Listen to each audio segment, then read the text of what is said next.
नमस्कार साथियों, आप सबका पुनः स्वागत है श्रद्धा वेद पुराण में। तो आज हम लोग डिस्कस करेंगे श्रीमद् भगवद गीता अध्याय 8 श्लोक अर्थ 14। इससे पहले हम लोगों ने अध्याय 1 से 7 तक सभी श्लोक अर्थ सरल हिंदी भाषा में दोनों ही चैनल श्रद्धा एस्ट्रो ज्योतिष, श्रद्धा वेद पुराण में अपलोड कर दिए हैं।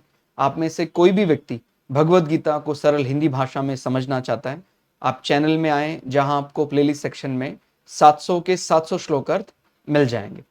शुरुआत करते हैं आज का श्लोक अर्थ। भगवान श्री कृष्ण अर्जुन को समझाते हुए कहते हैं, हे अर्जुन, जो पुरुष मुझ में अनन्य चित्त होकर सदा ही निरंतर मुझ पुरुषोत्तम को स्मरण करता हुआ उस नित्य निरंतर मुझ में युक्त हुए योगी के लिए मैं सुलभ हूं, अर्थात उसे सहज ही प्राप्त हो जाता हूं। यदि आप इससे पहले वाला श्लोक अर्थ देखेंगे 12वां और 13वां, तो आपको समझ में आएगा कि भगवान ने इससे पहले वाले श्लोकों में प्राणायाम को, प्राण को रोकने का एक टेक्निकल माने एक तकनीकी विषय बताया कि किस प्रकार शरीर में उसका स्थान रखा जाए, मन को कहाँ रखा जाए, प्राणों को कहाँ रखा जाए। तो जो इस प्रकार प्राणायाम बार बार कर रहे हैं, जो इस प्रकार के अभ्यास में लगे हुए हैं, तो वो तो 12वें और 13वें श्लोक अर्थ में उस प्रकार से अंत समय में कैसा ध्यान करना है वो समझ सकते हैं। लेकिन जो व्यक्ति इसका अभ्यस्त नहीं है, माने वो प्राणायाम में प्राणों को कहाँ रोकना है वो नहीं समझ पा रहा है, तो कहते हैं कि केवल वो माने वो तरीका नहीं भी जान रहा है, केवल वो ये जान ले कि वो अनन्य चित्त माने वो पूरी निष्ठा के साथ उस मन को केवल परमात्मा में जो लगाने में सक्षम हो जाता है। और उसके हम कुछ रिहर्सल जो है वो संसार में भी देखते हैं। जैसे आप समझते हैं कई व्यक्तियों का जो मन है वो अपने जो सांसारिक निष्ठाएं हैं उनमें ही नहीं लगता है। मिसाल के तौर पर हमें गुरु के नीचे कार्य करने के लिए कहा गया है, तो गुरु थोड़ा भी कुछ परीक्षा लेने का मन बनाते हैं तो व्यक्ति की निष्ठा डगमगाने लग जाती है। ऐसे ही व्यक्ति का रति सुख है, पति पत्नी का संबंध है, तो व्यक्ति की जो निष्ठा है एक पतिव्रत पत्नी व्रत, तो जब वो निष्ठा संसार में लगाना सीख जाता है, अलग अलग विषय जो उसको बताए जाते हैं कि क्योंकि सीखना तो उसको संसार से ही है कि भाई एक में लगाना, एक में रहना है, तो फिर वो जब इसका अभ्यस्त हो जाता है तो फिर वो एक निष्ठ भावना चेतना शक्ति परमात्मा में लगा सकता है। लेकिन वो संसार में ही कहीं बटा हुआ है, कभी यहां ध्यान कभी वहां ध्यान, तो वो एक निष्ठ कैसे हो सकता है। ठीक है, तो हे अर्जुन, भगवान अर्जुन को संबोधित करते हुए कह रहे हैं, और यहां अर्जुन को किस प्रकार, प्रथापुत्र अर्जुन, जो पुरुष मुझ में अनन्य चित्त होकर सदा ही, वो निरंतर माने ये कोई रुकने वाला कार्य नहीं है कि भाई आज किया कल नहीं किया, मुझ पुरुषोत्तम, उसको ये समझना होगा कि वो जो पुरुषों में उत्तम उसका स्मरण मैं कर रहा हूं, उसके अलावा और किसी का ध्यान वो कैसे कर सकता है, क्योंकि उसके अलावा कुछ और है ही नहीं। ठीक हो गया। तो वो जो इस प्रकार भगवान का भक्त है वो ये स्वीकार कर लेता है कि वो जो है वो सिर्फ एक ही परमात्मा है, तो उसी का मुझे ध्यान करना है, उस नित्य निरंतर मुझ में युक्त हुए योगी के लिए, जिसने वो पूरी तरह से अपने आप को मुझसे एक कर लिया है। मैं सुलभ हूं, उसके लिए मैं सरल हूं, अर्थात उसे सहज ही प्राप्त हो जाता हूं। ठीक है, तो करना क्या है, उसको ये स्वीकार करना है कि जो जिसके लिए वो चल पड़ा है वो कोई 2 3 4 5 नहीं, वो एक है और सदा रहने वाला है। और उसको समझना संसार से ही है। थोड़ा सरल करके यदि समझाएं, अंत समय में जो व्यक्ति प्राणायाम सिद्ध करके प्राप्त करता है वही सदगति की प्राप्ति केवल एक परमात्मा में सच्चा प्रेम करते रहने से हो जाती है। तो ये जो 14वां श्लोक करता है असल में उन्हीं लोगों के लिए जो प्राणायाम के जरिए उस तरीके को नहीं समझ पा रहे हैं, जो सिद्ध नहीं कर पा रहे हैं।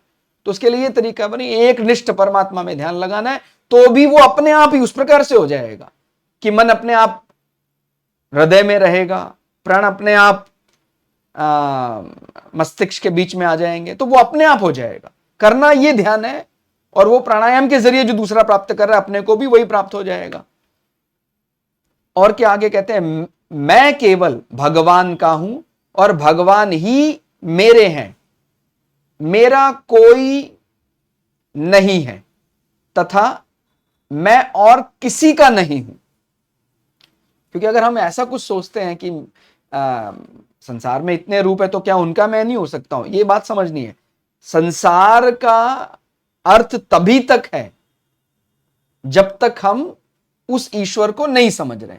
जब हम ईश्वर के साथ हमारा एक ही भाव हो जाता, हम ईश्वर को समझने लग जाते, फिर संसार अपने आप ही समाप्त हो जाता है।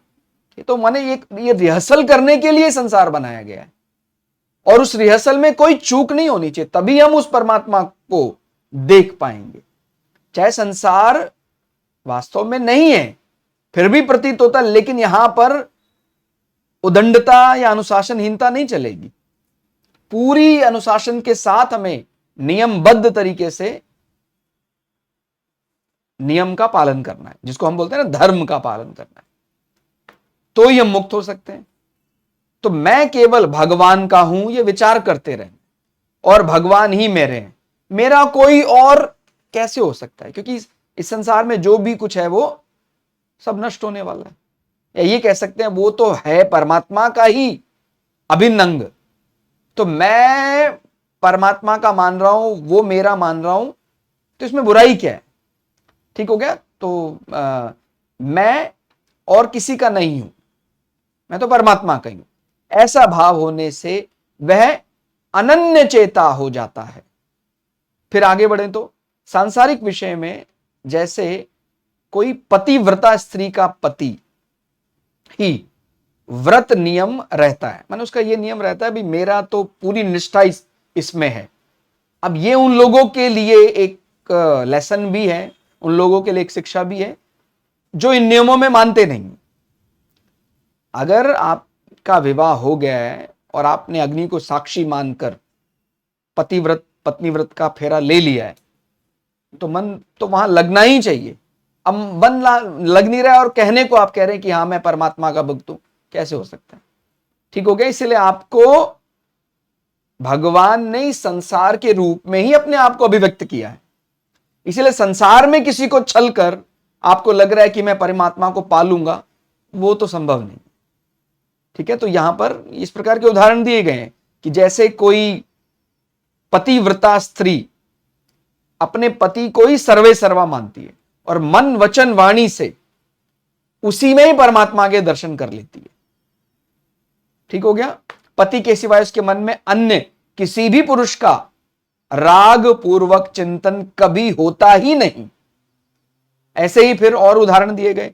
शिष्य जो है वो गुरु का उसी के ध्यान में मगन रहता है जब वो गुरु आश्रम में लगा हुआ है, यही मेरा गुरु है, यही सर्वे सर्वा, यही करने वाला है। अभी कभी गुरु उसको प्रेम कर रहा है, किसी दिन गुरु ने डांट भी लगा दी, तभी भी मन की भावना गुरु के प्रति बदलने वाली नहीं है। ये आजकल क्या हो रहा है कि गुरु तब तक गुरु है जब तक गुरु मेरी हाँ में हाँ मिला रहा है। गुरु ने कोई आदेश दिया वो मुझे जमा नहीं, तो फिर मैं हो सकता है गुरु की आज्ञा ना मानूं या मैं ना गुरु बदल लूं। तो ये वाली जो भावना चल पड़ी है, तो उसका कैसे सच्चा हित हो सकता है? वो कैसे परमात्मा तक जा पाएगा? तो गुरु शिष्य का और सुपुत्र मां बाप के परायण रहता है। ठीक होगा। इसी प्रकार से पुत्र अपने पुत्र धर्म का पालन करेगा और मां बाप के प्रति परायण रहेगा। ठीक है। अब पता लगा आजकल आप सुन नहीं रहे हैं, कलिकाल का जो प्रभाव है बढ़ रहा है, तो एक प्रकार भय उत्पन्न हो गया है कि भाई संतान कहीं अपने ही भवन से हमें ना निकाल दे, और ऐसा सुनने में देखने में आता ही है। तो ये जो विचार बढ़ गया है, उस व्यक्ति को जिसने ऐसा किया है, माने वो लोक व्यवहार में तो निंदा का पात्र है ही, बाकी उसको मुक्ति ये सब विषय उसके लिए ढकोसला मात्र रह जाएगा। अब माने अपने माता पिता को जिन्होंने उनको जन्म दिया वो अपने घर से निकाल दे या इस प्रकार का कोई भी अवहेलना करता है और फिर वो कहता है कि नहीं मैं परमात्मा का एकनिष्ठ भक्त हूं, मैं हर जगह परमात्मा को देख सकता हूं, ये बड़ा माने ये इसका कोई अर्थ नहीं रह जाता है। फिर तो आपको जो प्रैक्टिस करनी है परमात्मा को समझने की वो यहीं से करनी है। ब्रह्मचारी को अपने गुरु के प्रति एकनिष्ठ होना सीखना है, ठीक हो गया। और घर में माता पिता के प्रति उसका जो कर्तव्य है उसका वहन करना है। विवाह के बाद उसका जो स्त्री पुत्र के प्रति जो धर्म है, किसी प्रकार से किसी स्त्री का किसी अपने पति के लिए जो धर्म है उसका एक निष्ठ होकर पालन करना है। अब वहां एक निष्ठा है नहीं और वो कह रहा है कि परमात्मा में मैं लगा लूंगा, ऐसा थोड़ी होता है। यहां ये कोई खोटा सिक्का थोड़ी है। ये खोटे सिक्के संसार में चलते हैं और वो भी कब तक चले कुछ पता नहीं है। तो एक निष्ठ होना पहले तो हमें सीखना पड़ेगा। मृत्यु का समय तब आएगा तब वो देखेंगे, वो बात का विषय। पहले तो हमें यहीं से समझना पड़ेगा। हमारे अंदर यही बहुत बड़ा त्रुटि आ गया है, ठीक हो गया। तो ये बहुत अच्छे से समझ लीजिए आप इसको। आप कोई प्रूव करने के चक्कर में मत रहिए, मैं प्रूव कर दूंगा। ये प्रूव करना केवल संसार के लिए है। ये कोई मुक्ति जो है वो कोई प्रूव कर देने से आपको बदल नहीं जाएगा। मतलब इतने मतलब ऐसे व्यक्ति हैं अपनी गलत चेष्टा को भी वो सही संसारिक दृष्टि से प्रूव करने में लगे। अरे कर दीजिए आप प्रूव, क्या करना है आपको? संसार में रहना है, मरने के बाद भी वही प्रेत ही बनना है फिर, और असहनीय पीड़ा। फिर मतलब व्यक्ति चिल्लाता भी है फिर कि संसार से बहुत पीड़ा मिल रही है, वो तो मिलना ही है। उसके लिए नियम, अनुशासन, एक निष्ठ होना, इन सबका कोई अर्थ नहीं है। वो कहता है मैं जो मेरी मन में आएगा वो मैं करूंगा। वो करता है, उसके बाद जब उसको पिटाई होती है उसकी, जब संसार में उसको कर्म फल इस प्रकार का मिलता है, फिर वो चीखता है, चिल्लाता है ऐसा क्यों हो रहा है मेरे साथ। तो इसीलिए हमें दगाबाजी नहीं करनी है। इसको आप किसी भी प्रकार से सही नहीं ठहरा सकते हैं। एक निष्ठ रहना है हमें, और वो तभी आ सकता है अंत समय में जब व्यक्ति इन सारे संबंधों में एक निष्ठ रहा है, उसका जो निष्ठा है वो बरकरार है, ठीक हो गया। माने शिष्य की गुरु के प्रति और पुत्र की पिता के प्रति जो निष्ठा है, इसी प्रकार से पत्नी की पति के प्रति, ठीक हो गया। और पति की जो निष्ठा पत्नी के प्रति वो बरकरार रहनी चाहिए। अपने मन से आप नए नए नियम बनाएंगे, अपने मन से ही शास्त्र बना लेते हैं, कुछ होने वाला नहीं है। वो खोटा सिक्का मतलब यही कुछ दिनों के लिए आपको लगता है कि चल गया, लेकिन जब वाकई पूछा जाता है कि हाँ आपने कितना धर्म एकत्र किया है, कुछ नहीं किया है, ठीक हो गया। तो ये सबके लिए, मेरे लिए भी है, सबके लिए बराबर। तो पारायण करता है उनका दूसरा कोई इष्ट नहीं होता है। अच्छा आगे इसमें बढ़ते हैं। कोई शिष्य गुरु का सुपुत्र माँ के पारायण रहते हैं, उनका दूसरा कोई इष्ट नहीं होता है। इसी तरह भक्त भगवान के ही पारायण रहता है, उसकी पूरी निष्ठा भगवान के प्रति है। तो जब वो एक निष्ठ होकर परमात्मा का ही निरंतर ध्यान करता रहेगा, तो यहां पर कुछ शब्द हैं सतत और नित्य।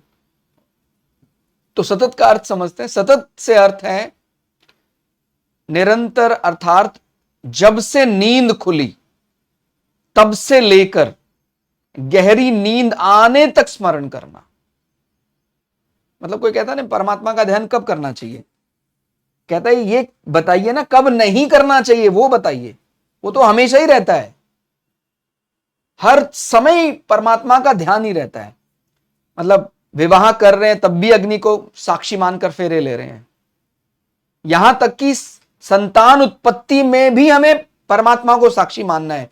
तो जो संतानें होंगी वो धर्म परायण होंगी, ठीक हो गया। तो ये सतत से अर्थ है निरंतर, जब से नींद खुली तब से लेके गहरी नींद आने तक स्मरण करना। नित्य का अर्थ है जिस दिन से इस विचार को पकड़ा कि मुझे चेतना परमात्मा का ध्यान करना है, उनको रिगार्ड रेस्पेक्ट देना है, उस दिन से लेके मृत्यु तक मेरा स्मरण माने ईश्वर का स्मरण करते रहना है, तभी उसको नित्य और सतत माना जाएगा। ठीक है। अब इसमें एक बात और ध्यान रखनी है, जब हम बोलते हैं नित्य परमात्मा का ध्यान करना, नित्य सच्चिदानंद का ध्यान करना, तो उसमें एक विरोधाभास भी आ सकता है कि जो मुझे शरीर मिला है, मैं जिस जाति वर्ण में आया हूं, उसका भी मुझे ध्यान करना है, या केवल मुझे, क्योंकि जो मैं धर्म का पालन कर रहा हूं उसके लिए मुझे कोई शरीर मिला है, कोई जाति विशेष वर्ण विशेष में मेरा जन्म हुआ है, तो क्या केवल उसी का ही स्मरण करते रहना है? तो यहां बात समझना है, जो मुक्ति चाहता है, ठीक है, प्रारब्ध से उसको कोई भी शरीर किसी भी संप्रदाय में उसको जन्म मिला है, उसको सदा स्वाभिमान करना है, उसका कोई कमजोरी नहीं है, उसको सदा उसका स्वाभिमान, उसका सम्मान होना चाहिए। लेकिन केवल उसी का नाम जप कर ले और वो वास्तविक जो भावना थी, चेतना को ना समझे, तो बड़ा अनर्थ हो जाएगा। तो यहां क्या समझना है, अपनी जाति वर्ण धर्म संप्रदाय आदि से ज्यादा, मतलब उसका स्वाभिमान रखना है, लेकिन उससे ज्यादा सत्यता, एक रूपता, सर्वव्यापकता आदि का विचार करना ही नित्य निरंतर ध्यान कहलाएगा। भाई जैसे मैं कहने लग जू, हाँ मैं वॉरियर हूं, मैंने योद्धा मैं जन्म लिया है, मैं तो केवल यही योद्धा हूं, मैं ये तो कोई मतलब ये अभी फिर विरोधाभास हो जाएगा कि आप संसार से छूटना था, तो संसार की बनाई हुई ये सब जो जाति संप्रदाय हैं, आप तो इन्हीं में उलझ गए। इससे निकलकर जो केवल नित्य है, सदा रहने वाला है, उसी का ध्यान करना है। ठीक है। तो बड़ा गंभीरता से विचार करना है, संसार के किसी ऐसे विषय में फंसना नहीं है। कभी आपको लगे कि भाई द्वैत्य या अद्वैत्य, ठीक है, हम द्वैत्य को मानने वाले हो सकते हैं, लेकिन सामने वाला कोई मुझसे अगर द्वैत्य को लेके लड़ने लग जाए, तो बड़ी विनम्रता से कहना है, प्रभु आपको भी वो उसी मार्ग से परमात्मा मिलेगा, मुझे भी इसी मार्ग से मिलेगा, मुझे इसका स्वाभिमान है, आपको उसका स्वाभिमान रखना है। मेरा कोई अपने पूजा पद्धति, अपनी जाति वर्ण संप्रदाय को लेकर अहंकार नहीं है, ना मैं उसमें ज्यादा समय व्यर्थ करने वाला हूं।